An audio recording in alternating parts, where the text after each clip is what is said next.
원해부트입니다. 지금 이 공간 1년 살기 세입자분께서 어제 나가셨습니다. 청소를 지금 마친 상태고요. 그 다음에 이제 이 공간을 다음 세입자를 세팅을 할지 아니면 단기 임대로 한 달 살기 형태로 돌릴지 지금 이 둘 중에 고민을 하고 있어요. 아무래도 연세로 한 번에 줘버리면은 그 1년 동안 내가 신경 쓸 게 없죠. 그냥 돈 한 번 연세 받으면 알아서 이제 사는 거니까.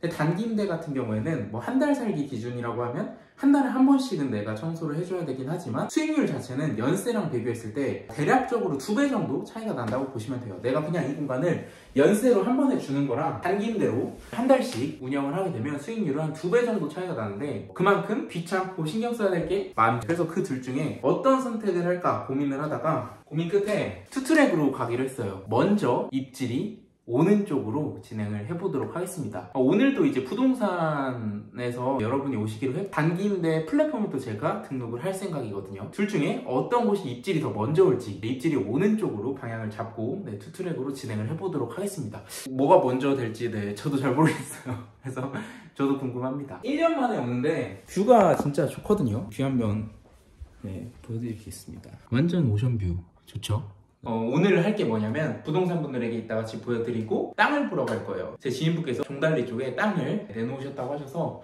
연락을 주셨거든요. 그래서 괜찮은 것 같아서 저도 한번 직접 가보고 종달리 쪽 땅을 살펴보고요. 그리고 그 다음에는 수강생분 숙소를 제가 한번 봐드리기로 해서 가보도록 하겠습니다. 엄청 넓은데요?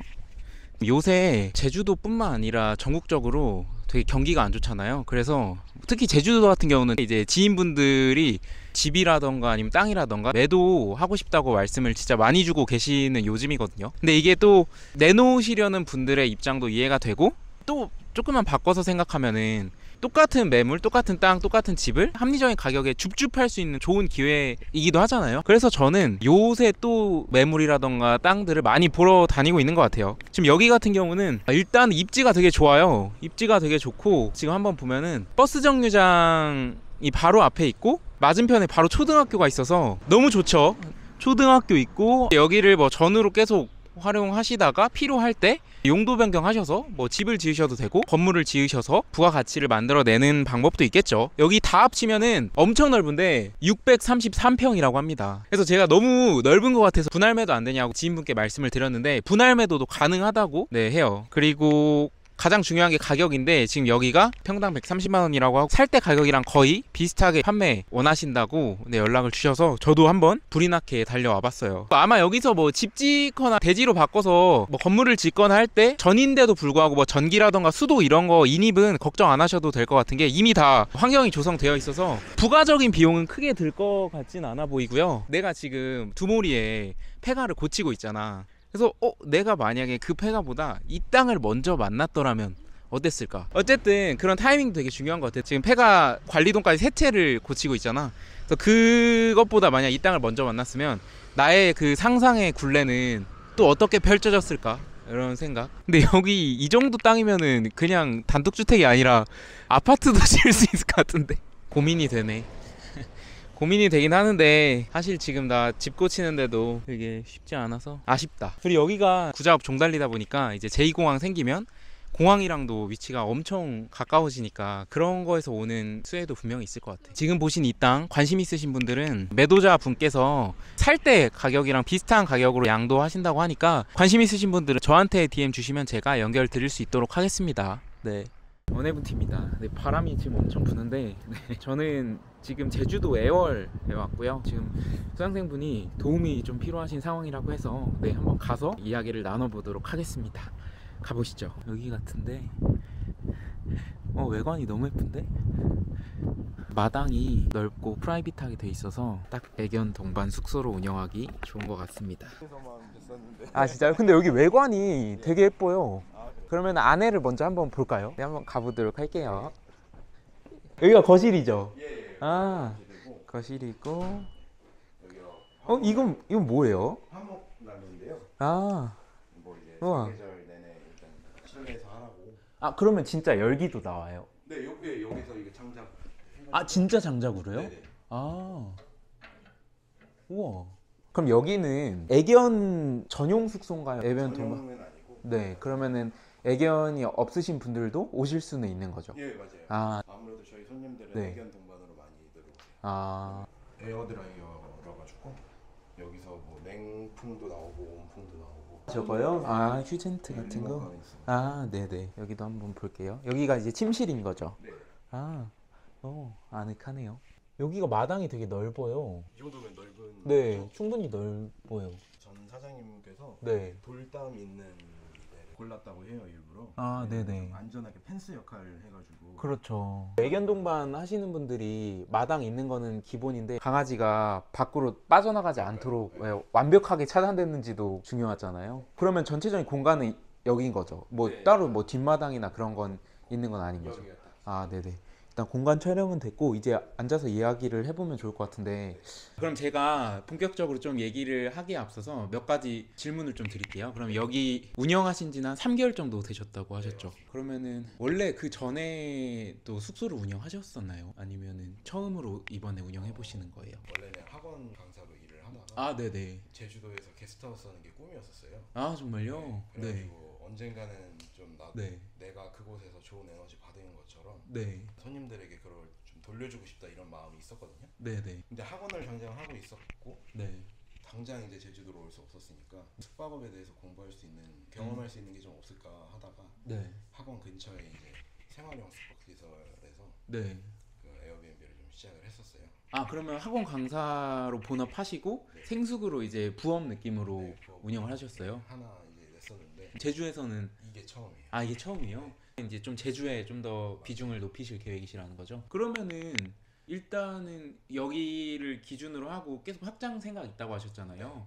그러면 그 다음 매물은 매매도 생각이 있으신 거예요? 매매는 아직은 고려하지 않고 일단은 전대로 해서 단기 임대 있잖아요. 단기 임대로? 네. 아, 3, 4멘트나 네네. 그쪽으로 좀 선회해서 생각을 하고 있어요. 그럼 이제 운영 관련해서 조금 궁금한 게, 오시는 분들이 반려동물이랑 같이 오시는 분이랑 그냥 없이 오시는 분이랑 비중이 어느 정도로 지금 형성되어 있어요? 한 9대1 정도 되는 것 같아요. 반려견 네. 동반이 가능한 숙소인데 네. 그냥 애견 전용 숙소처럼 돼버린 느낌이라서 아, 대형견도 되고 2마리까지는 무료 동반이니까 이후에 추가 비용 내면 뭐 몇 마리든 오고 하니까. 아, 그러면은 지금 현재 그렇게 3개월 정도 운영을 하고 계시는데 네. 지금 현 시점에 어떤 부분이 조금 어렵거나 아니면 고민이 있으신 거 어떤 게 있을까요?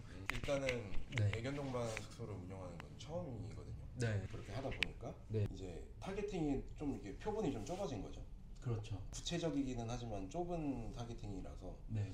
이게 일반 손님이 충분히 이용할 수 있는 공간임에도 문의 자체가 잘 안 온다는 거. 네, 그렇죠. 예, 그게 조금 표본을 넓혀야 되나 뭐 이런 생각이 들기도 하고. 네. 저는 지금 인스타그램으로만 하고 있는데 네, 네. 그게 2월 달까지는 잘 됐어요. 근데 이제 3월 달에 갑자기 공실이 좀 너무 많아지면서 이게 덜컥 겁이 나더라고요. 그 인천에서부터 이제 했을 때 네. 공실에 대한 우려가 거의 없었거든요. 아, 인천에서는 잘 되셨어요? 네. 네네. 좋네요. 네. 그래가지고 에어비앤비로만 해도 잘 돼서 음. 걱정 없이 하고 있었는데 이제 인스타로 하는 것부터가 처음에는 되게 도전이었는데 네. 이게 되나 했는데 뭐 네. 릴스 강의나 뭐 이런 거 막 들으면서 해보니까 되긴 되더라고요. 문의도 많이 오고 이어지는 거. 네네. 구매 전환이 이제 좀 음. 됐어요. 그래서 네. 2월 달까지는 거의 공실 없이 됐었는데 네. 갑자기 3월에 네. 공실이 막 많아지고 문의 자체도 좀 줄어들고 이러면서 그러면은 3월 이후 예약도 3월 이후 네. 예약은 1, 어때요? 2월 달에 조금 많이 받아놨었어요. 그래가지고 아. 4월이랑 5월 달은 거의 반씩 쳤거든요. 지금 3월 중순이니까 일단 예약률이 나쁘진 않거든요. 3월이 원래 통계적으로 좀 저조하고 그런 그래요? 타이밍, 학기가 시작되는 월 그때는 예약률이 전체적으로 그냥 다 줄어요. 아 그래요? 네, 특히나 이제 반려동물이라던가 아기랑 같이 올 수 있는 그런 공간일수록 더더욱 그렇거든요. 왜냐면 뭐 대학생들도 학기 시작되는 거고 학생들도 학교를 가야 되니까 3월이 전체적으로 없는 거긴 한데, 그래도 그 와중에도 공실을 없게 운영하는 숙소들도 많이 있죠. 그럼요. 네, 그래서 일단은 기본적으로 체크를 해야 될 게, 지금 여기가 가격대 형성이 얼마로 되어 있죠? 그러니까 그것도 되게 저 좀 혼란이 오는 게 처음에는 1박에 25만 원이라고 했다가 네, 그 사장님이 먼저 예약을 받아놓은 건이 있었거든요. 네, 근데 3박에 50만 원을 받았더라고요. 그러니까 17만 원 돈이잖아요. 그렇죠.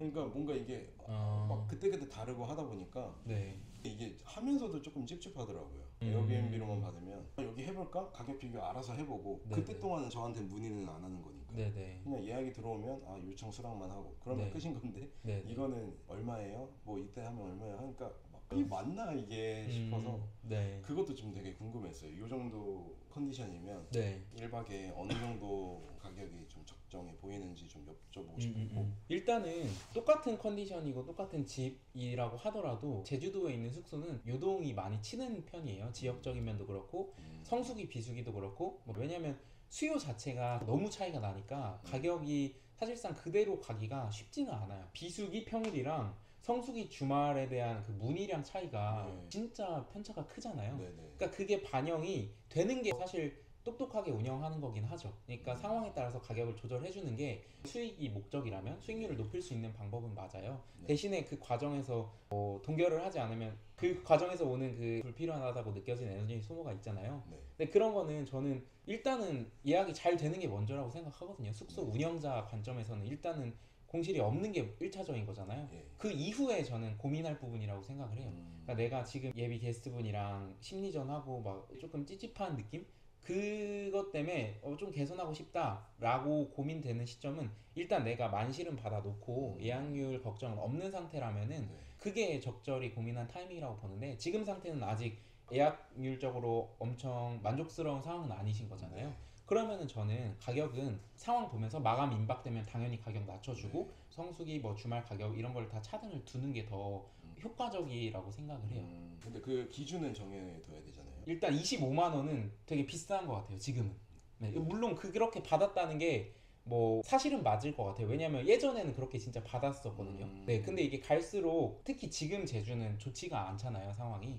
그래서 지금은 저는 20만 원도 조금 높다고 생각하긴 해요. 네, 잘 받으면 20만 원 정도. 그리고 만약에 임박됐거나 아니면 좀 비어 있는 시즌 그런 것들이 좀 보이면은 그때는 그 아래로도 공격적으로 저는 쳐도 된다고 생각하거든요. 그러면은 지금 두 번째 매물 지금도 보러 다니세요? 계속 이제 손품은 팔아봤고 매물 보는 것도 좀 쉽지가 않더라고요. 그러면 괜찮은 매물 있으면 언제든지 좀 도전하실 의향이 있으신 거예요? 네, 그렇죠. 예를 들어 그 두 번째 집을 구한다고 하면 그 집의 목적이 뭔지를 확실하게 구할 필요가 있을 것 같아요. 왜냐면 사실 어떤 방식으로 가든 내가 만들어낼 수는 있어요. 근데 진짜 목적이 그냥 수익 자체가 제일 중요하다. 아니면은 뭐 질문 주신 것 중에 퍼스널 브랜딩도 주셨잖아요. 그렇게 좀 컨텐츠를 만들면서 나의 브랜딩을 하고 브랜딩을 하는데 이용하는 수단으로서 활용할 수도 있는 거잖아요. 매개체로서.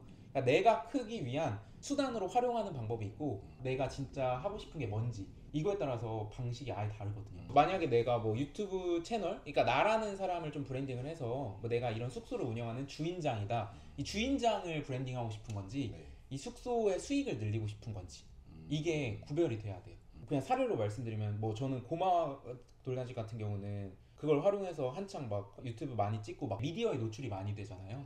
그러다 보니까 막 어디 뭐 유튜브 인터뷰 같은 데 나가고 조회수가 잘 나오면은 다음날 막 경찰 오고 그랬어요. 진짜로. 영상 봤어요. 네, 그런 게 한두 번이 아니었어요. 그러니까 이런 건 하나의 사례고 막 지나가다가 막 문 두드리는 사람도 계시고 손님 옆에 계시는데 막 유튜브에서 봤다고 막 이런 게 있잖아요. 사실 이런 거는 일반적인 숙소 주인장이라면 감당할 필요가 없는 리스크잖아요. 그렇죠. 네, 그럼에도 불구하고 저는 얻는 게 더 많았다고 생각하거든요. 돌이켜보면. 그래서 어떤 게 목적이 있는지를 먼저 한번 고민을 많이 해보시고 결정을 해주시면 좋을 것 같은데 혹시 결정하셨나요? 일단 저도 그 어느 빈티님 네네. 그 루트대로 이렇게 좀 해보고 싶은 저처럼? 마음이 있었어요. 그래요? 그렇게 해도 좋죠. 어떻게 보면 숙소 수익은 1순위가 되면 안 돼요. 숙소 수익이 1순위가 되려면 해야 되는 그런 마케팅 하는 방법들이 있고 뭐 가격 조절하는 것들이 있잖아요. 나를 브랜딩하는 데는 오히려 이게 좀 마이너스거든요. 네. 그래서 이거를 잘 생각해 주셔야 되고 만약에 내가 나를 브랜딩하는 게 목적이다. 그리고 숙소 하는 거를 좀 매개체로 삼고 싶다. 그래서 겸사겸사 좀 이해도 잘 되면 좋은 거고 근데 그 본질은 나다라고 한다면 내가 집을 기본적으로 완성이 되고 이제 판매를 시작하는 거잖아요. 그러면은 내가 수익을 버는 시점은 집이 완성된 시점 이후잖아요. 근데 내가 퍼스널 브랜딩을 하고 싶다라고 한다면 그 시작 시점이 집이 완성되는 거랑은 아예 별개거든요. 무슨 말이냐면 집을 찾으러 가는 것부터 시작이 되는 거잖아요. 그렇죠. 그러니까 지금 뭐 매물을 보러 다니는 것부터가 시작이 되는 거예요. 시작점이 아예 달라요. 그래서 지금부터 만약 저랑 이제 비슷한 방향으로 가고 싶다고 하면 지금부터 매물 탐색하는 것부터 담겨 있어야 더 좋아요. 숙소가 완성이 되고 본격적으로 운영이 되면 내가 이 집에서 뭐 촬영하거나 컨텐츠 만들 수 있는 시간은 공실 비어있는 때 위주로 해야 되잖아요. 이게 잘 되면 잘 될수록 내가 여기를 사용할 수 있는 공간이 시간이 많이 없어요. 네, 그러니까 많이 내가 할 수 있는 시간은 본격적으로 운영하기 전이 제일 좋아요. 여러모로. 그러니까 어차피 내가 운영하기도 안 되는 상황인 거고 준비 중이니까 이 시기, 리모델링 시기, 초기 세팅 전 이 단계가 컨텐츠를 만들 수 있는 그 골든타임, 제일 활용도가 높으면서 기회비용이 낮은. 그래서 만약에 이제 저처럼 이런 식으로 좀 활용하고 싶다라고 하시면 저는 아예 지금부터 그거는 바로 가능하다고 생각하거든요. 중요한 건 그거예요. 어떤 집을 구하고 뭐 얼마에 구하고 어느 정도 뭐 들었고 어떤 컨셉이고 이런 것들은 그냥 팩트잖아요. 그냥 정보. 그러니까 이런 것만 이제 전달하면은 되게 평면적인 느낌인 거고, 이제 여기에 꼭 나의 생각과 관점이 들어가 주는 게 결과적으로 오리지널 컨텐츠가 되는 거잖아요. 연세 1,000만 원짜리 집을 봤습니다. 뭐 여기는 뭐 누수가 좀 있어서 뭐였고 수리비용이 뭐 500 정도 들 것 같습니다. 이렇게 여기서 끝나면 안 되고, 그래서 내가 이걸 어떻게 바라보고 괜찮다고 생각하는지 아니면 왜 별로라고 생각하는지 이런 것들이 계속 매 영상마다 있어줘야 돼요. 그래서 처음에는 이게 뭐 반응이 당연히 없겠죠. 근데 결국에는 내 생각과 관점이 매 컨텐츠마다 녹여내지면 이런 컨텐츠들은 이제 누적됐을 때 완전 그 복리 효과가 있거든요. 숙소 하다가 막 크고 작은 이슈들이 계속 발생하잖아요. 뭐 그런 거 있으셨어요? 그 인천에 원래 계좌이체로 제가 잘 안 받았거든요. 네네. 어떤 분이 4박 예약하고 싶은데 내가 지금 1박 돈밖에 없다. 내일 적금이 만기가 돼서 일단 오늘 1박치만 입금을 하고 내일 잔금을 줘도 되겠냐 오전 중에. 네, 알겠습니다 하고 이제 1박치를 받았어요. 근데 그 다음날에 계속 이제 전화가 와서 이제 미루는 거예요. 2시간씩, 3시간씩 뭐 이런 식으로 뭔가 자꾸 이유가 생기면서 막 미뤄지는 거예요. 처음에는 이제 감지를 못하고 아, 네, 그러셔라. 그쵸, 알겠다, 알겠다 이렇게 했는데 그게 한 이틀 정도 지속이 됐어요. 결국에는 이제 이틀 있다가 마지노선을 딱 정했는데 그때도 이제 또 미루는 거예요. 안 된다, 안 된다. 무조건 이때 나 많이 봐주지 않았냐 했는데 뭔가 짜증을 내는 거예요. 아, 제가 3시간 있다 드린다고 했잖아요. 뭐 이러면서. 진짜요? 저도 거기서 확 이제 열이 받아가지고 됐으니까 방 빼 그냥 빨리. 그러니까 문자로 먼저 반말하셨네요.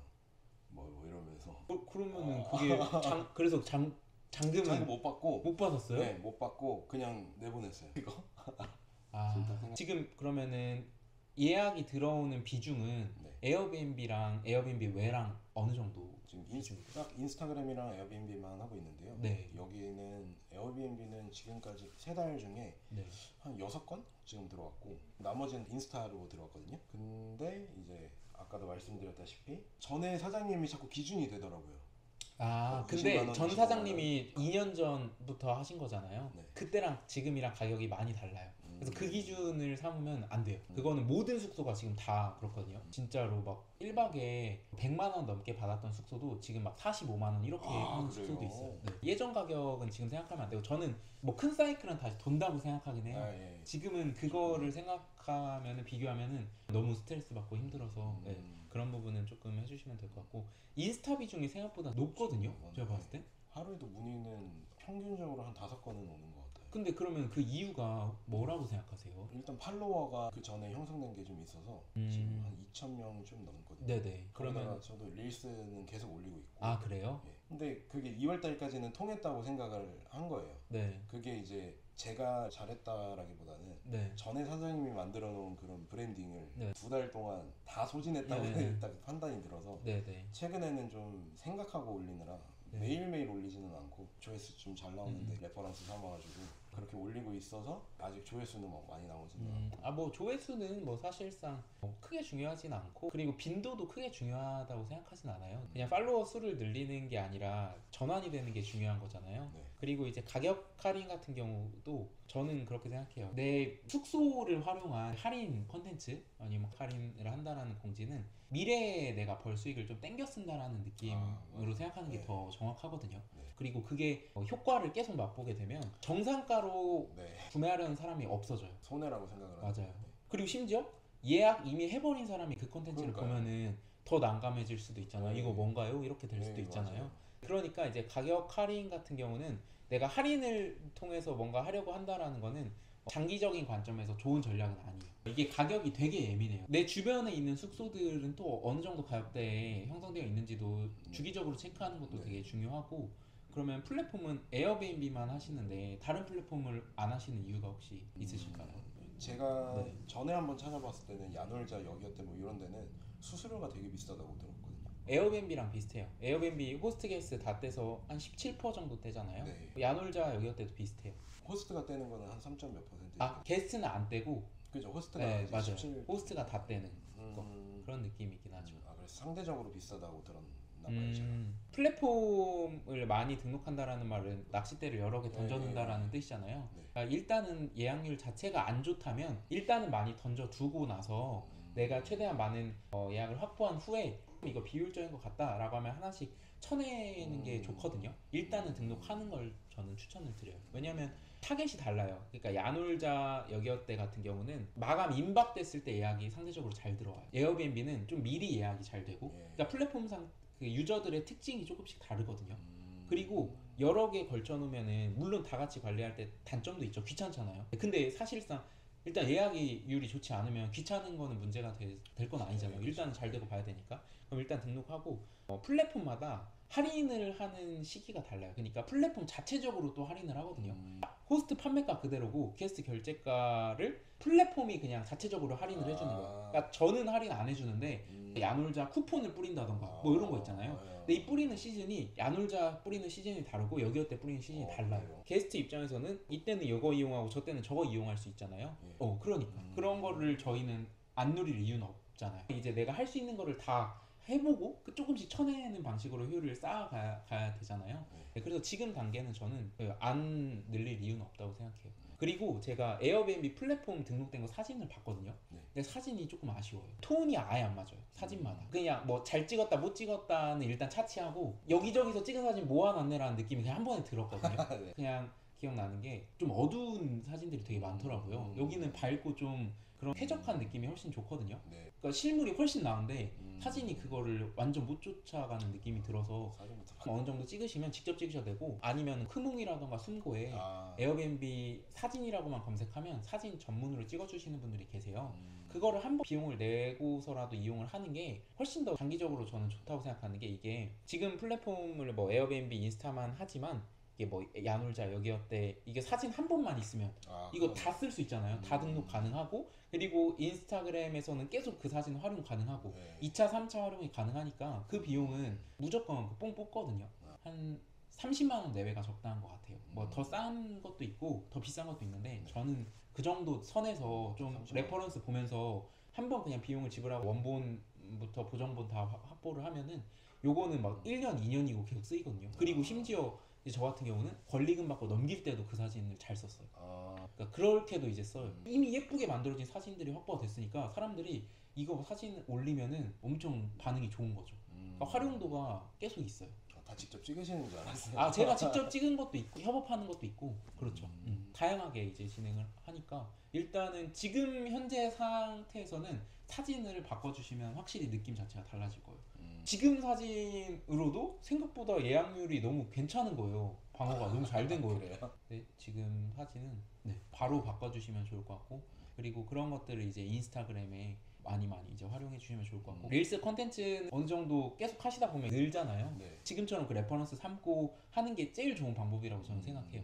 잘된 사례들을 보면서 최대한 내 숙소랑 체화시켜가지고 하는 게 그게 가장 좋은 방법이어서 그건 계속 그냥 해주시면 될 것 같고, 릴스 탭이 있고 그 피드 탭이 있잖아요. 릴스 탭에서는 이제 컨텐츠 계속 만들어 주시고 피드 탭은 딱 봤을 때 첫인상이잖아요. 그 첫인상 뭐 사진 9장 12장 요거 요 선에서는 이 공간을 알 수 있는 사진으로 딱 깔끔하게 톤 맞게 그렇게 딱 배치를 딱 박아두는 게 가장 좋거든요. 그래서 그냥 릴스 제목 있고 막 그런 것들이 피드 앞에 있으면 좀 지저분해요. 네, 맞아요. 그거는 그냥 릴스 탭으로 넘겨버리고 피드는 그냥 깔끔하게 잘 나온 사진들 딱딱딱딱 해서 그 9장 그것만 하고, 피드는 그 이후로는 안 올려도 된다고 생각해요. 네, 저는 좀 더 극단적으로 그건 한 번만 그냥 만들어 놓으면 그냥 그 메뉴판인 거죠. 그리고 문의는 이제 DM 주는 거고, 숙소 소개라던가 뭐 그런 거는 하이라이트 하면 되는 거고, 사람들 트래픽은 릴스 탭으로 모으는 거기 때문에 피드랑 이 릴스 탭의 역할이 철저하게 구별이 돼야 돼요.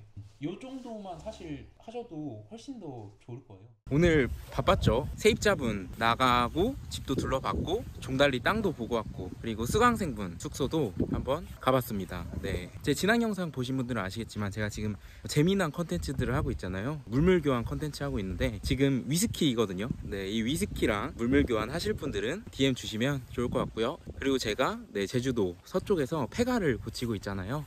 그 폐가 1+1 숙박권 펀딩 이벤트도 진행 중이니까 많이 참여해 주시면 좋을 것 같습니다. 그럼 저는 다음 영상에서 뵙도록 하겠습니다. 감사합니다.